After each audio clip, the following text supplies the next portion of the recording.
Do you feel like subscriber count even matters anymore? Does follower count even matter? It only matters in your ability to create effective content to generate reach and distribution. Because you could have all the followers in the world, but if you're not playing to what the algorithms are looking for, then you're not going to reach those followers. In addition, TikTok kind of forced the other platforms to shift the algorithms in the fact that you could have 0 followers on TikTok and generate 1 million views on a video. The challenge is people will generate 1 million views on that video. They'll have no idea why, and they can't reproduce it.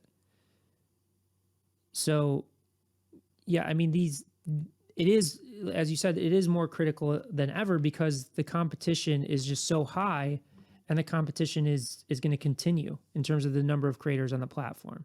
Thanks for watching Mark Savant Media. Here we're going to help you create a better content in less time and turn that attention into income. If you love this video, you're going to love these videos here.